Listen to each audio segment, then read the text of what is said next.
32 dreams coming true last night. Back here on Get Up, the Eagles trading up 3 picks from with their division rival, the Cowboys, to draft USC wide receiver Makai Lemon. Lemon could now be the eventual replacement for A.J. Brown, who's likely to be traded after June 1st. That's not where the drama ends, though. Lemon confirmed that he was actually on the phone with the Steelers, who were about to be on the clock at pick 21 when a call came in from the Eagles saying they had traded up to take him.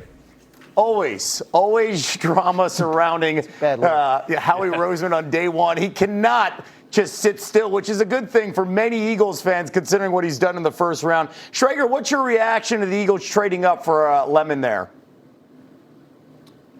When Ian Rappaport had that report on the NFL Network broadcast and it went on viral on Twitter, I was doing the McAfee show, and I'm like, this seems a little bit like WWE and theatrics. The more you hear about it, it sounds like it's true. It sounds like the player was on the phone with the Steelers, Makai Lemon, but the pick hadn't been submitted yet. And they were like, well, the Cowboys aren't taking a wide receiver. They were having the conversation.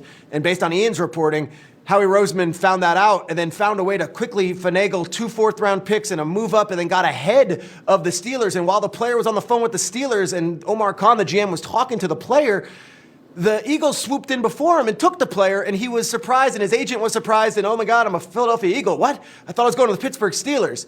The Steelers, though, don't feel like they missed out on Jerry Rice right now. They also had their pick, the Arizona State tackle, very high on their board. So much so that Bill Cowher and Pat McAfee and those guys were at the Steelers facility yesterday, and they're saying all they were talking about was the Arizona State tackle and if he would be there. So, did Howie Roseman make a canny move and do some real great acrobatics here and get Makai Lemon? Yes. Did the Steelers become the big losers of the night by not getting Makai Lemon?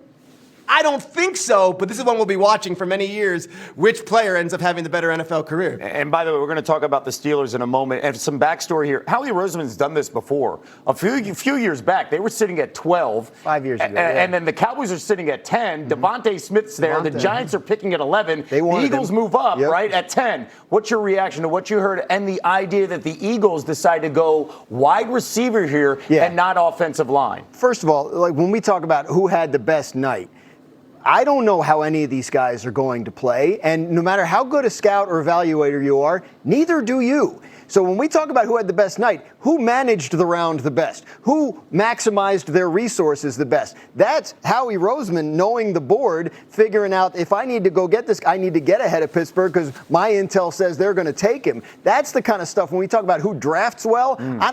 Pick the right players, sure, but that's a crapshoot. And when you can maximize your resources and move around the board nimbly, that's called good drafting. In terms of wide receiver, I expected, based on what I had heard, the Eagles to come out of the first round with a trenches player, maybe an offensive lineman. But obviously, Makai Lemon was much higher on their board than these spots, 2023 in the draft. So the opportunity to move up and get him at a relatively low cost was one they couldn't pass up, especially because it sounds like they're going to be trading A.J. Brown to probably the New England Patriots after June 1st when the cap hit eases out for the Eagles. So this is a player they had rated much higher on their board than where they took him at a position where they're going to have a need. Good move. Neek, I love the pinstripe, so the fit was good, but do you like the actual fit on the offense with this team, Makai Lemon?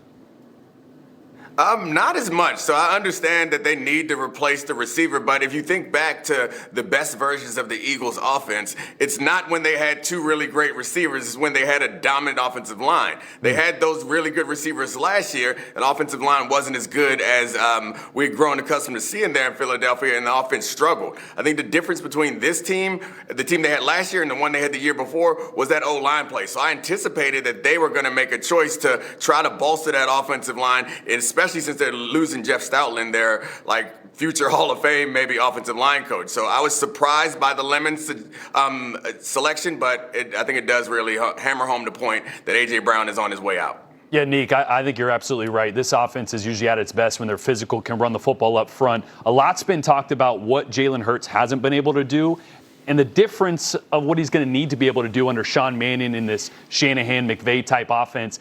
He's going to need to be able to attack the middle of the field, and he hasn't been able to do that. Great nugget from Hembo.